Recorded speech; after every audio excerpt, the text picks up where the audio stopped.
Good morning, everyone. It's 11 a.m.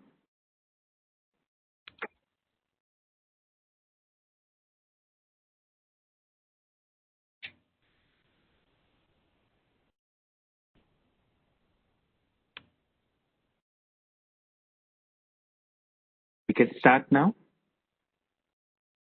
Thank you, Alok, and a warm welcome to everybody,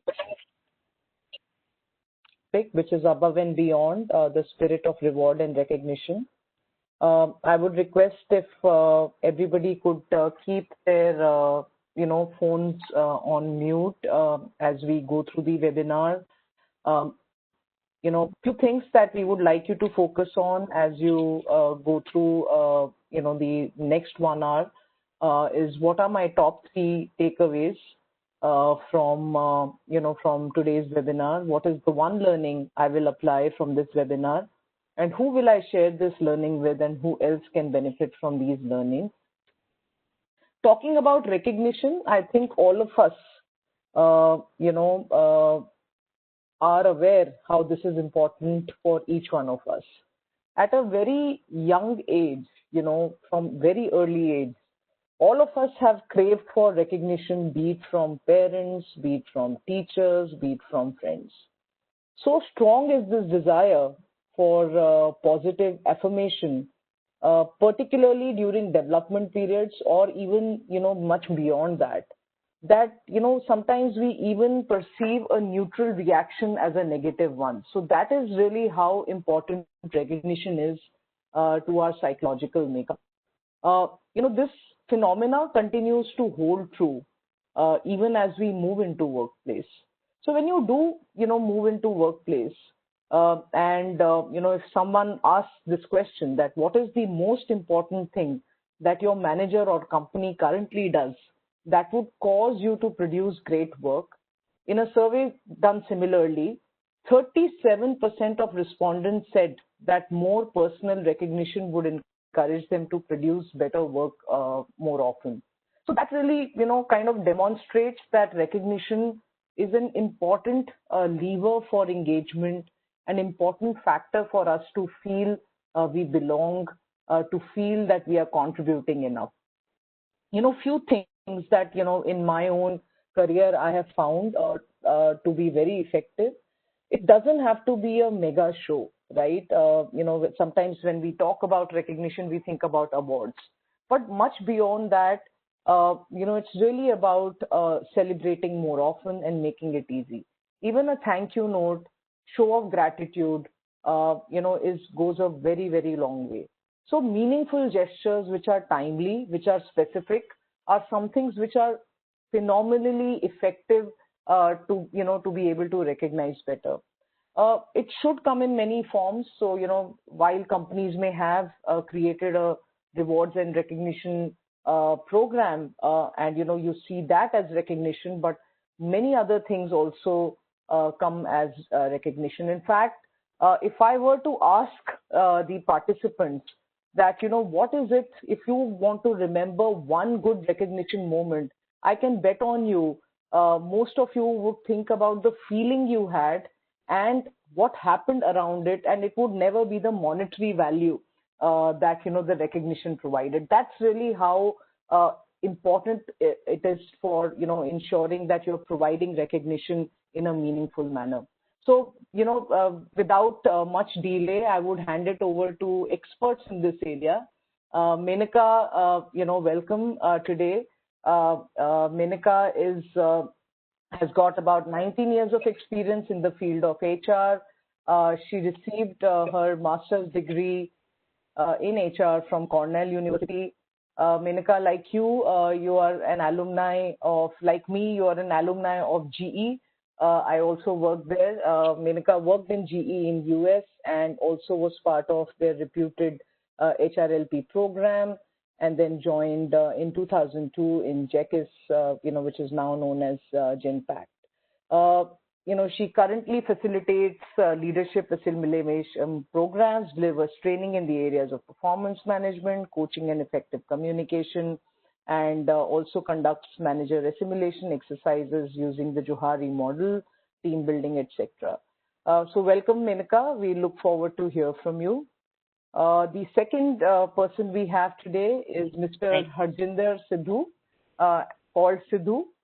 He's been in HR leadership roles with extensive experience in leading HR for large and complex business units across multiple locations. Extremely competent in the areas of ER, which is employee relations, talent acquisition, talent and leadership development, organization structure and design, performance management and succession planning, and management of change. He's a postgraduate from HR and IR from Accelerator Jamshedpur, and he was working as Chief People Officer for Vedanta Sesa Goa, where he led HR and industrial relations for about 5,000 employees. So he's currently an independent consultant, and we look forward to hearing from you, Sidhu, as well. So with that, I will hand over the reins to both our speakers today, which is Menaka and Sidhu. Over to you.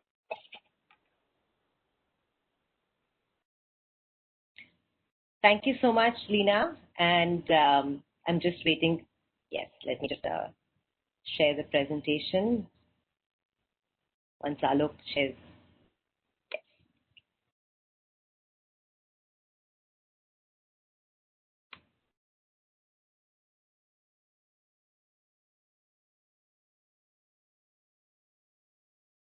I assume you're able to presentation now? Yes, visible. That's okay. So thank you so much for the opportunity to share with all of you what Sidhu and I have learned through our experiences. Our combined experience of, we realize, is about 39 years in HR. And essentially what it taught us is just very simple and basic role. Leena, like you mentioned, recognition and being rewarded is something that we have all grown up with from our childhood. And we believe that these simple rules for any person who manages a team at any level, and it is industry agnostic actually. As long as you follow the spirit and letter of reward and recognition, we believe in meeting success. And in today's world of remote work, work from home, with higher levels of uncertainty in all aspects of our lives, there is also a certain mental state setting in. And it is more important to take moments right now to pause, to acknowledge and recognize in more ways than one. The session essentially today begins with introspection and kind of looking at how are we really defining reward and recognition. We'll also spend some time on what makes a difference and recognizing. And in the last segment, before we wrap up, we'll share examples of what companies that we worked in or through the research, what we found, and what is it that they continue to do so well. With that, we start with a short exercise. So you can grab a pen and paper, and what I'd like you to do is to just take a few moments to write down what makes you feel valued as a person. Write down also what comes to your mind when you hear these words, reward and recognition.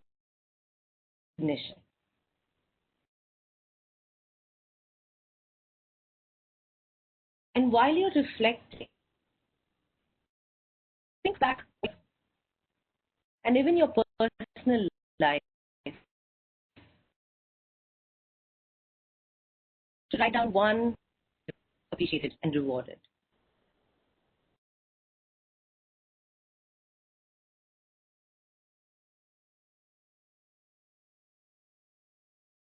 As you're writing this,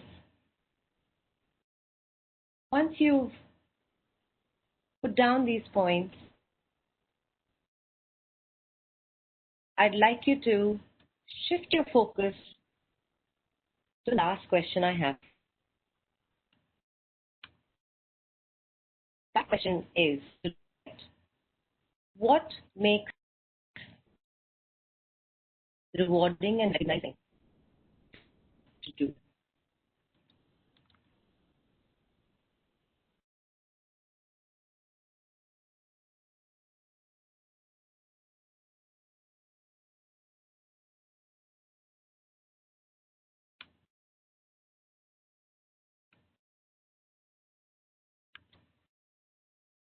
As William James rightly said, it is in our nature to crave appreciation. And what you wrote essentially made you perhaps feel validated for the work you've done and given you a sense of belonging, making all those late hours of work totally worth it.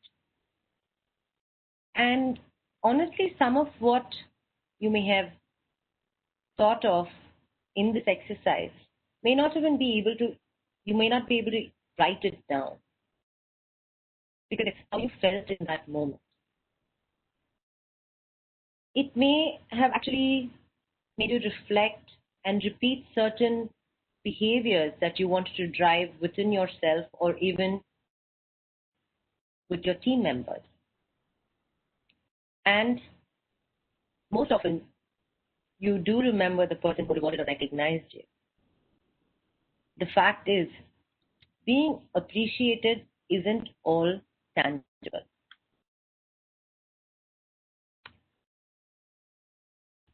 Looking at the basic definition of reward and recognition, it broadly speaks to monetary and non-monetary systems that most companies have in place. If you now took this in the context of the introspection that you just did, let's look at how you can express your own view of reward and recognition.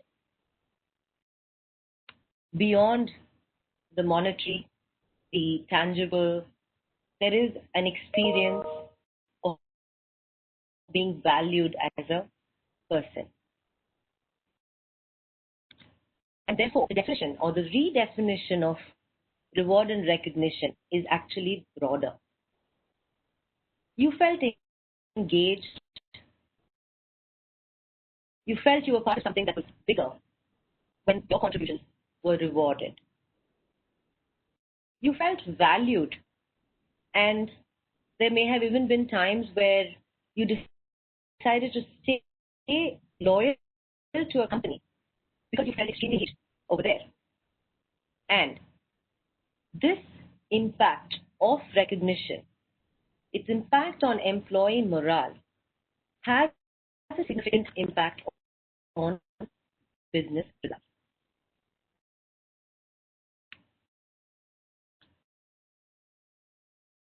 Looking at some of this, I'm just going to stay with this for a few moments. There are a lot of statistics here, and there are a lot of statements. And I would like you to bring your focus more on the qualitative aspects of this information. Right from when you're trying to attract talent into an organization and employee rewards kick in, to also recognizing and acknowledging how different generations working together have different drivers of behavior. Companies that look for particular recognition and also reward team goal achievement have a positive impact on customer satisfaction and are very often used high-performing companies. Something as simple as being able to name an individual's strength leads to higher engagement. And the ability to coach and acknowledge a person has an impact on absence and builds engagement and loyalty. Therefore, a holistic approach, which is inclusive, which makes you feel value, is key to making you a differentiated company.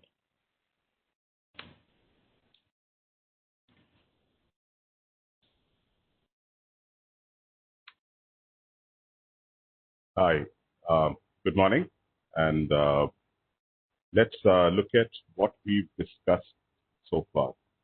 Right? We have reflected on what recognition means and what the research tells us about what we must keep in mind. In this section, we look at what makes rewarding and recognizing difficult to do. We also look at what perhaps can be done better or more of to reward and recognize. At this point, we go back to a question that we asked in the beginning. What did you write down when we asked you what stops us as managers from patting someone on the back and just saying, well done?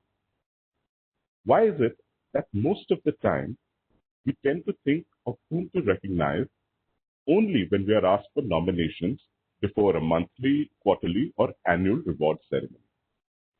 How often has it been a challenge for you to write a meaningful citation? A related question: what percentage of your own team have you recognized in some shape or form recently? Or in the last 2 months, 6 months perhaps? Just pause and reflect. Think of when you actually went out of your way to say, okay, you've done a great job. Also think about what is your personal signature? What is your style of recognizing your team members? Take a minute and reflect. You may jot down on a piece of paper if you wish. I'll just hold for a minute while you think of something and you write down.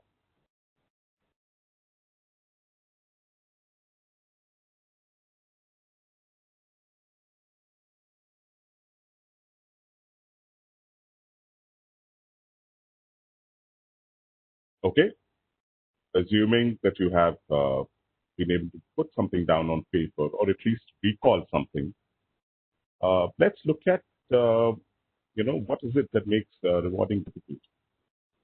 So, do we overcomplicate the act of appreciating? Do we wait for too much information to come in or wait for all the results? There is uncertainty, but do we really need all the details with us? Also, are we trained to think critically so much that we don't perceive efforts or positive behaviors as being deserving of recognition? If you feel you're already a supportive manager, that is good. But do check in whether you have indeed formally appreciated your team. This is from personal experience, where I was once told by my team, and I'm thankful to them, that I'm very supportive as a manager, but it would mean the world to them to also be recognized in a larger, more public forum. I had not been doing that. It had been my blind spot.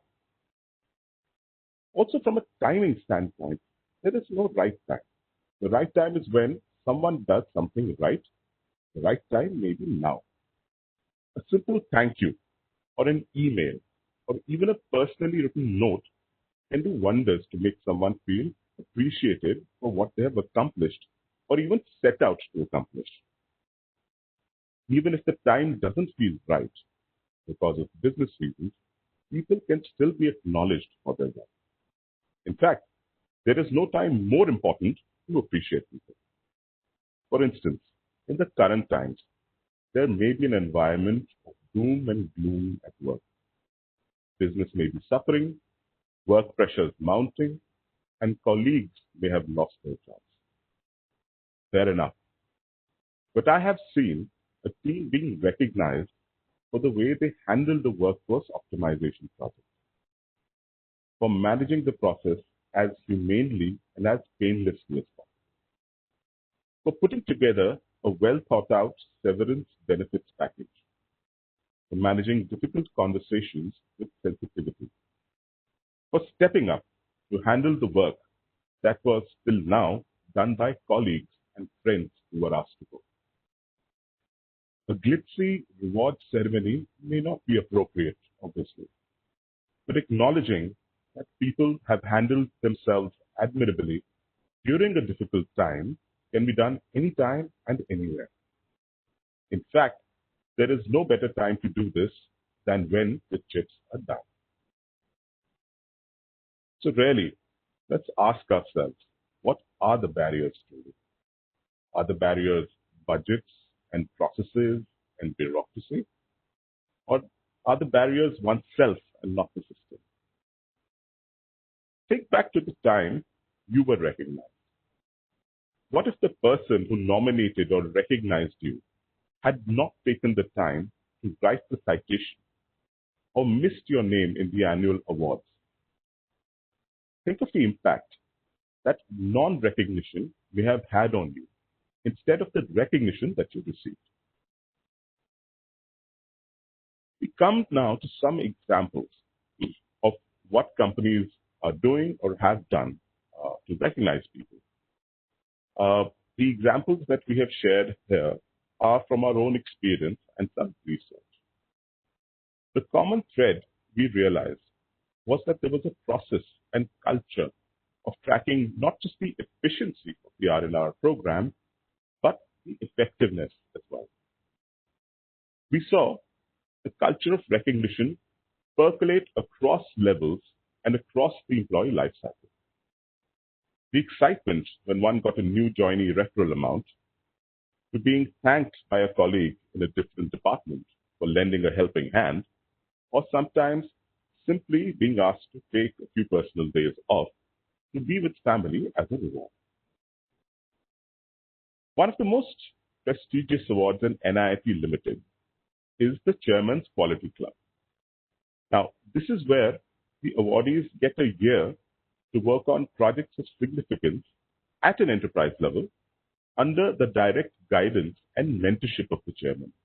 And hence, learning is a reward that is given to people who are high performers or high potential employees.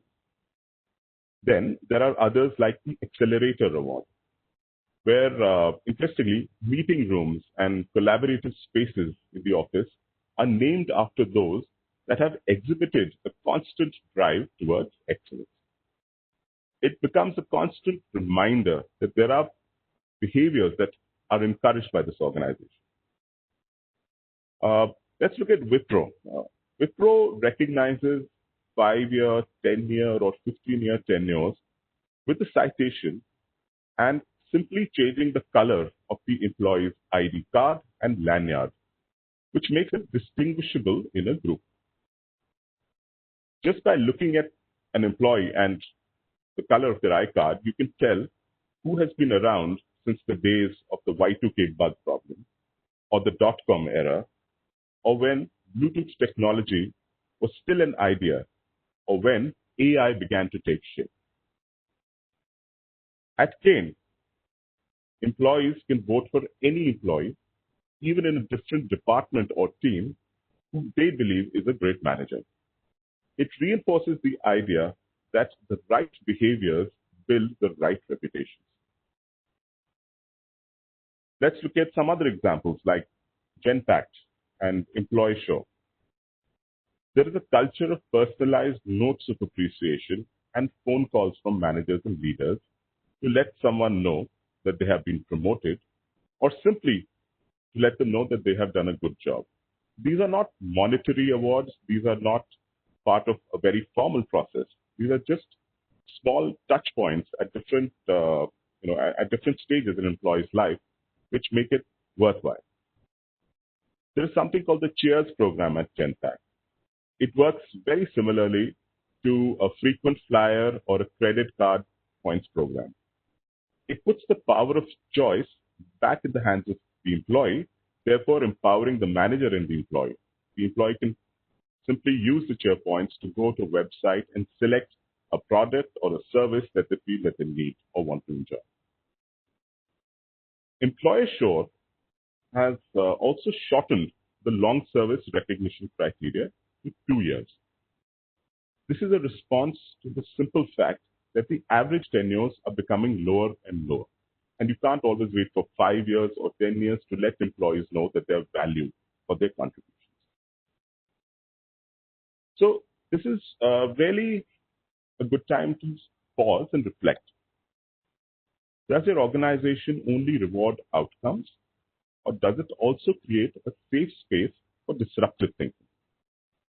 We often say that we encourage people in our company to try new things, and it is okay to fail.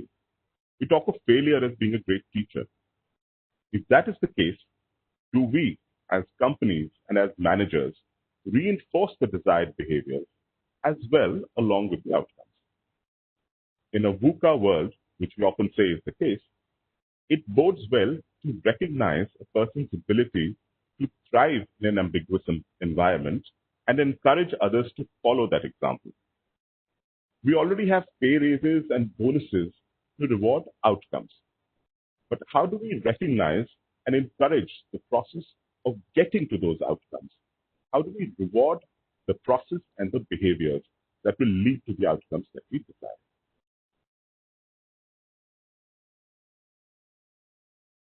And with this, I hand back to Benika to sum up.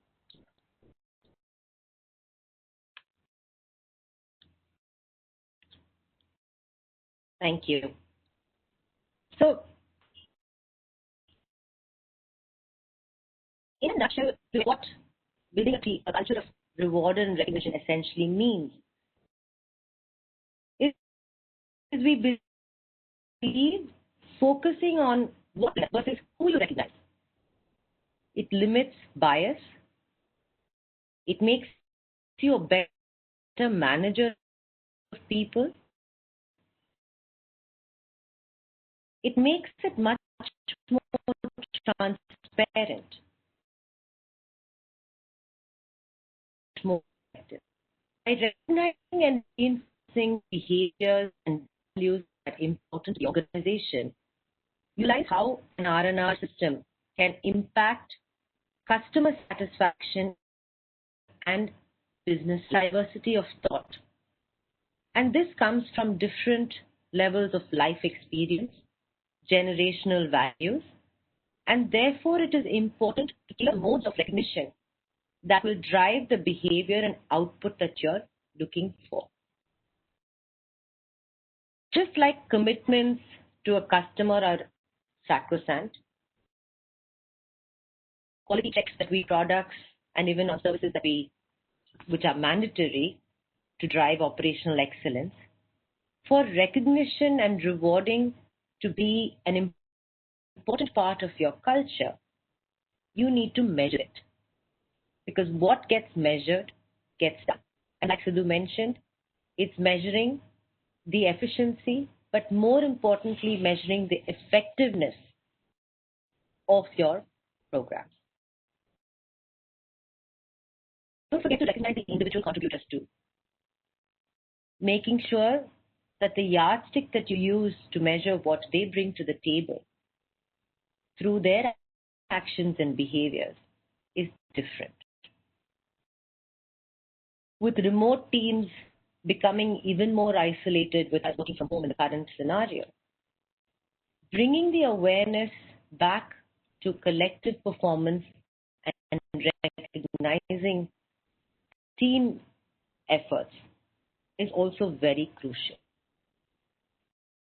An article in People Matter highlights that for organizations to thrive and survive in this new normal, a focus on continuous development, an ability to change and adapt, and rewarding and recognizing people and teams for this will be a differentiator.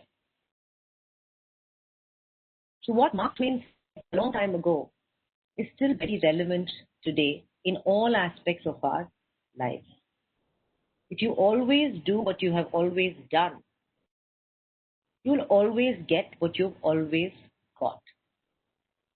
Therefore, an internal shift in your perception around reward and recognition will allow that external shift to happen. With that, we are happy to answer any questions you may have. I will stop sharing the PowerPoint.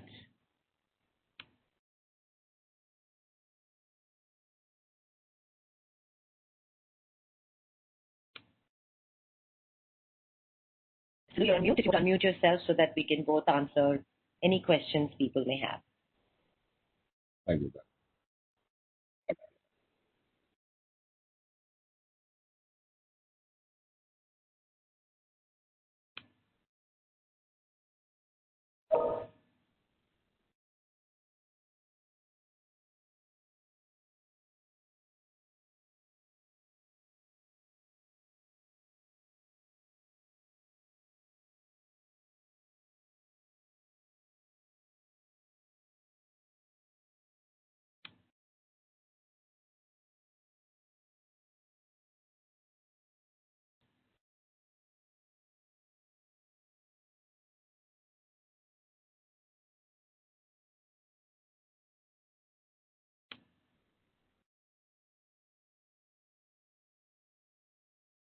so we can see a few questions coming up.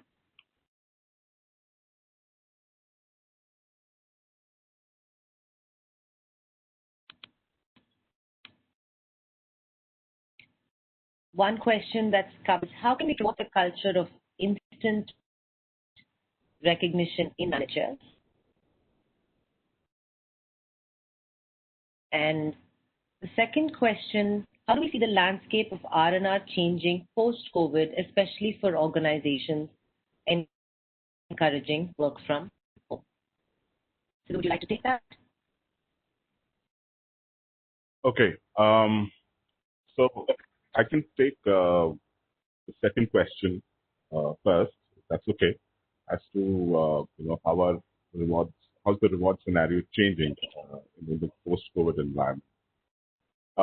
One thing that we are seeing more of is there's two ways to look at recognition, like you said. One is behaviors that the managers will drive, and the others are through certain small policy changes, which helps organizations acknowledge the work that is being done by individuals. So there are, for instance, on a policy level, people are bringing in measures like letting people take time off, because what's happening is we tend to be connected all the time.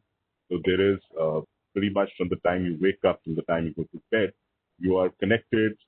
Meetings, because of the flexible working arrangement, meetings can happen at any point in time, and we realize there is no switch on or switch off time.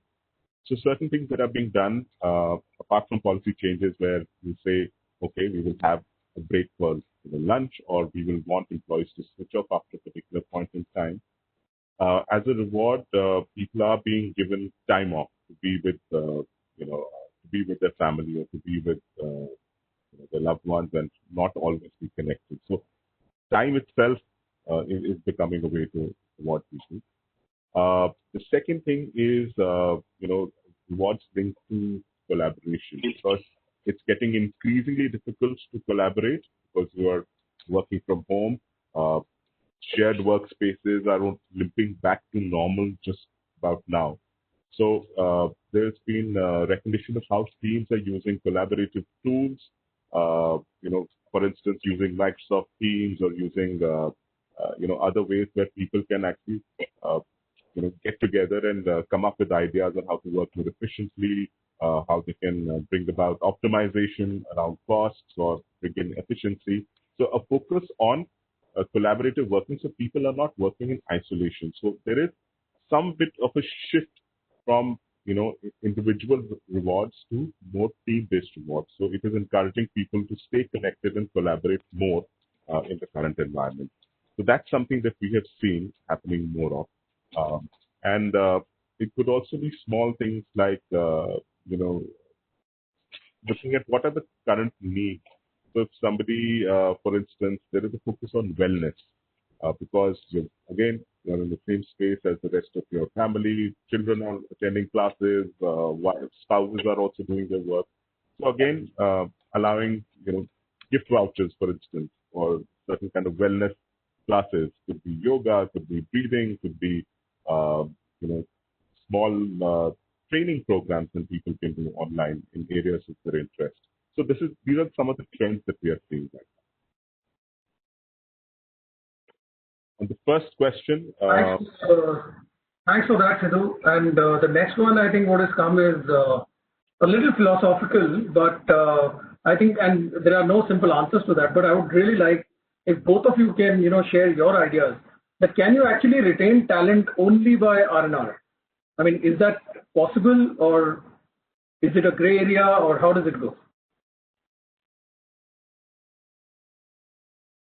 So I think we're both smiling because this is a question that we've often pondered, and as HR people, it's been asked of us.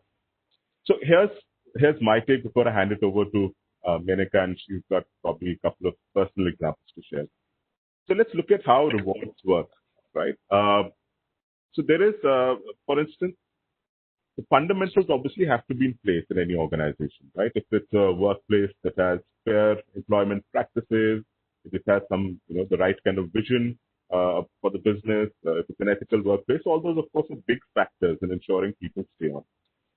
But when we say are rewards and recognition programs strong enough, the answer is yes. I'll give you an example.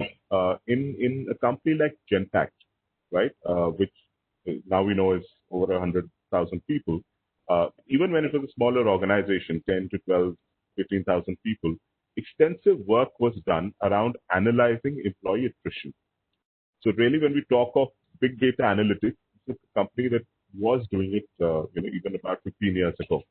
And one of the factors that data revealed that there is a strong correlation between rewards and recognition and retention.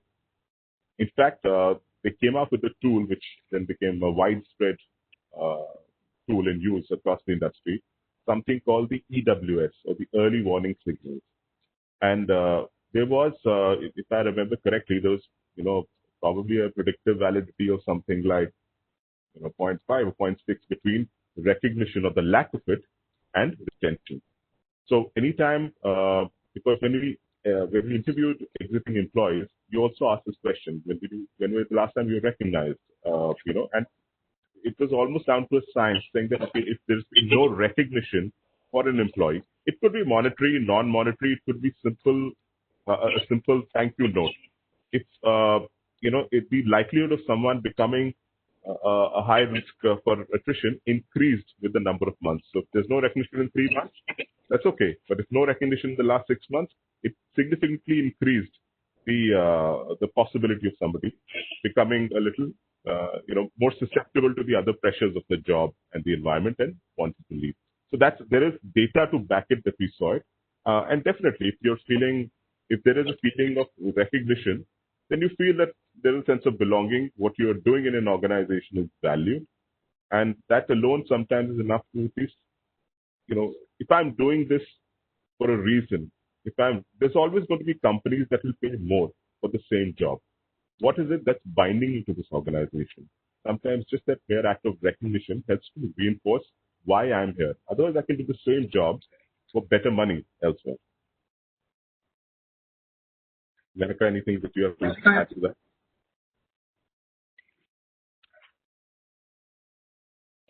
Yeah. So I think just taking from the last point that you mentioned, Nikhil, I would agree. The short answer would be yes. And I would urge people to go back to the very definition of what does it mean for me to feel like I'm recognized and feel, because how I define being appreciated and valued in the organization, and if it gets mirrored in the culture of the organization, that marriage is the long-lasting one.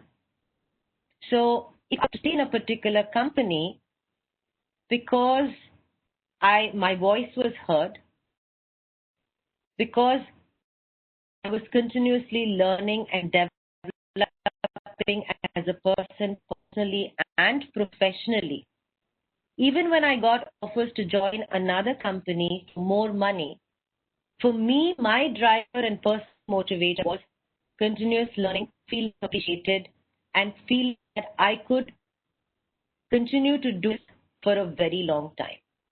Not to say that those other monetary aspects do not matter, but fundamentally, for us as human beings, what we do, we want some kind of accomplishment. There's a question that has come up around instant recognition. Just the fact that if I say, Nikhil, thank you for organizing this, it gives me an opportunity to showcase my learnings. For me, is recognition of my 20 years of hard work. It can be as simple as that.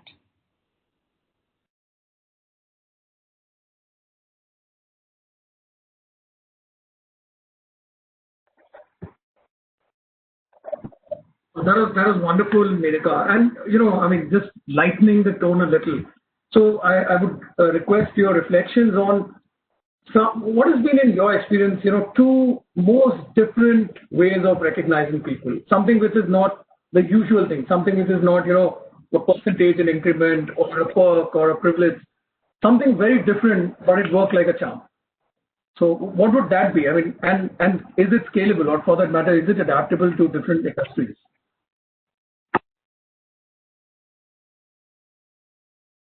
So I'll give you an example that Sidhu has experienced, which I was like, oh, I wish I got to do that.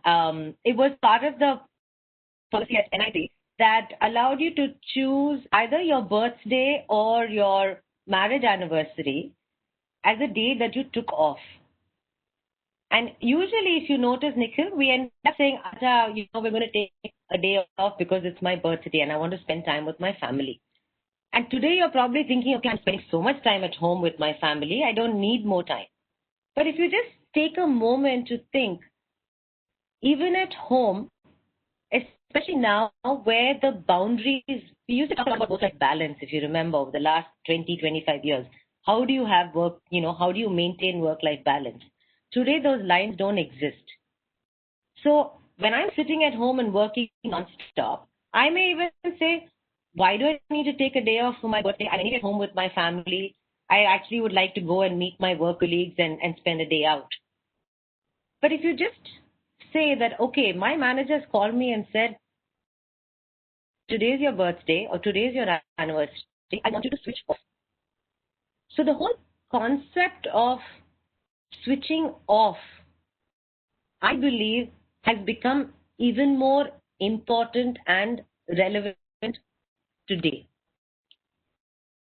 I would like to just add one more thing, that I left my corporate job 7 years ago and have continued a journey in a very different area of yoga. I teach yoga and I have trained I'm still training as a psychotherapist.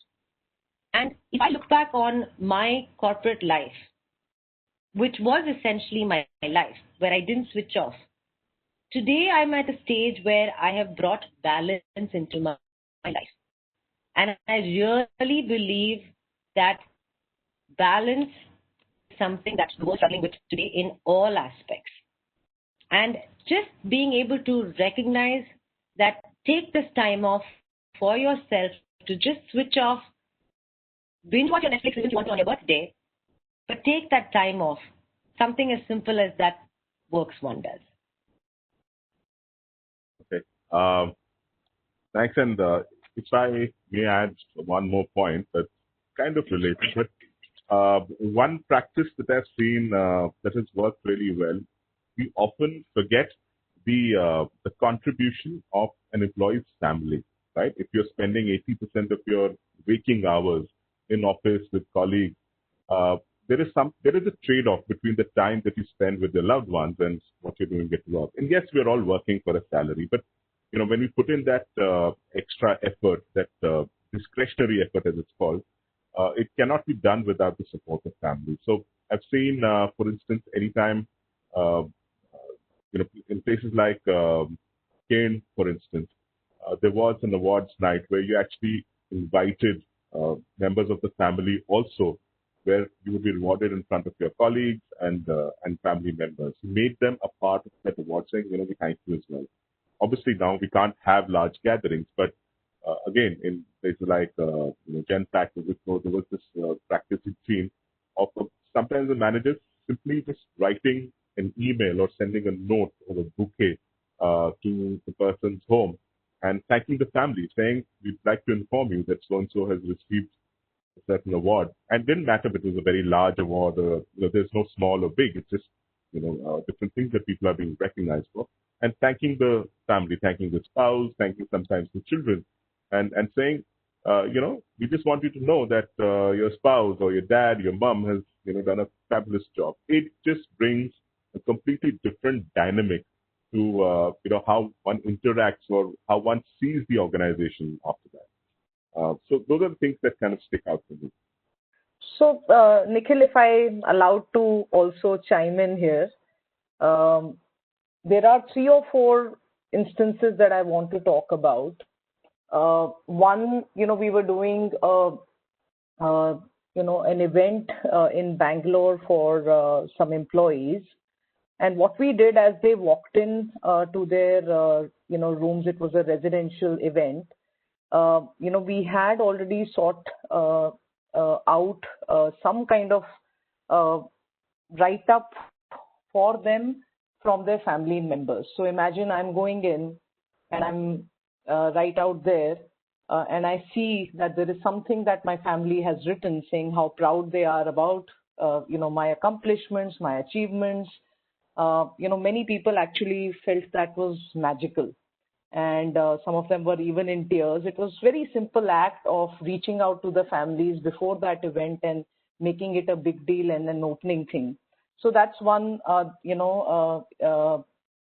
particular way I would like to highlight. The second was, in how it was delivered. So I'll highlight this event. We had submitted an entry for an award, and the committee wrote back to us saying, "Hey, we have additional questions for you. Can you set aside 15 minutes on this day?" When we went into that, and we were all nervous that, is our entry great? What kind of things should we do? We went in and we realized that the entire committee who was selecting the award, my region head, my region CXOs, my HR head, all were on the call. So I was wondering what's going on. And they said, we just ambushed you. We wanted to announce you guys as winners.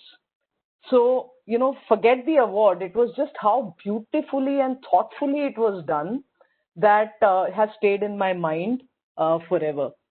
The third is, in the technology center in GE, we had this Oscar-like event every year. And one thing that we did, that year, when we refurbished those awards, we started naming the conference rooms after the winner. So which meant that for that year, that conference room was called XYZ, which was after the winner. So it was a phenomenal way of recognizing a very supreme talent in the organization. So that is the third element that I want to highlight. The fourth one is, like Sidhu said, reaching out to the family, telling them, how that individual is doing. It works very it works very well for younger population. When, you reach out to them and tell, the parents of how the child is doing, I think it just brings out a very different dynamic and emotion. So there are multitudes of ways in which one can recognize, and most often in all of this that I spoke, you will see that they are moments which are magical, which are created, and it's not about the money, the award amount that stays in people's mind. Great input, Srina. Great input. So, before we go, we got around 5 minutes. So I'll turn the table and ask a different question. So what in your opinion, and Lina, I would include you also in this, what do you think in your opinion are those, very common rewards and recognition patterns or techniques or procedures or processes that are much touted but not very effective? I'm just trying to turn the thing. That it's very common that people do something, but it's not very effective in either keeping a person happy or retaining talent or otherwise.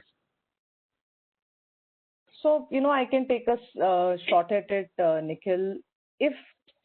And it happens in all corporates, in all companies, when you have these annual awards or you have these big event awards, the first year you get by very well, the second year you'll also get by very well.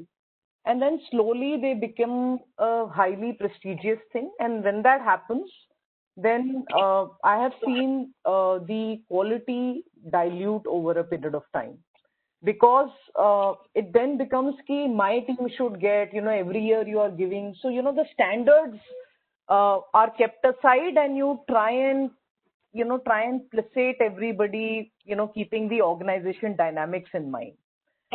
When you do that is when people start dismissing these awards and they start questioning how you have rewarded, because, you've not kept to the true standards. So that's one very big pitfall that I see in big ticket awards that happen, and it happens in teams as well.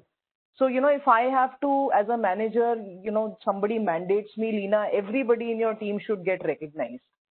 And as a result of that, I start looking and, I start diluting the standard that I'm applying for each award, and it's not like to like, then I think again, it dilutes.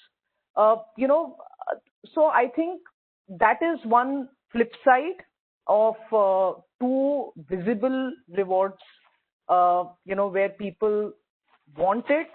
At the same time, they may not have earned it, but because of the organization dynamics and the need to keep everybody happy, you end up diluting the way in which you will, reward people. So that's one big pitfall one should watch out for.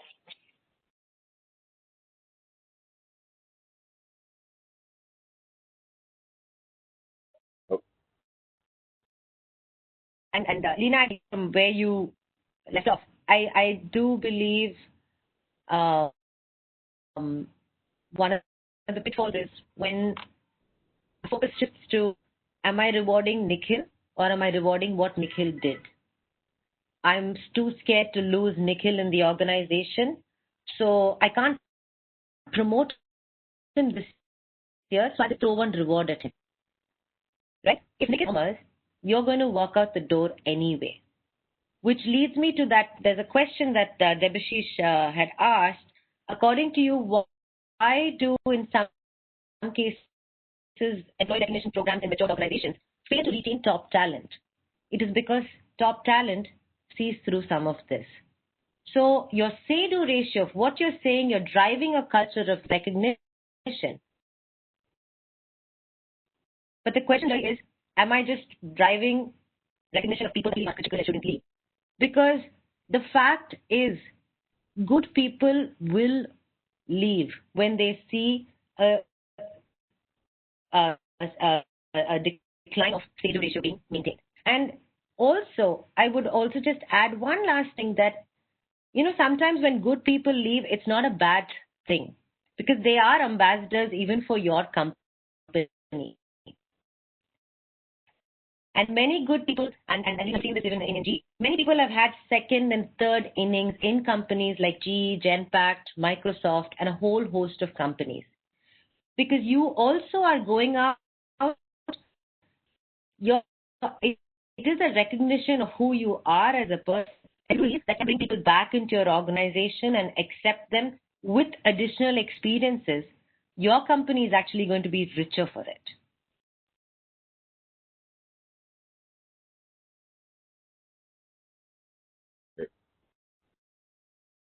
If I may weigh in as well. So trouble comes in threes, right? So we talked about, number one was making it a process of, almost a quota system of saying, okay, I have to reward X number of people.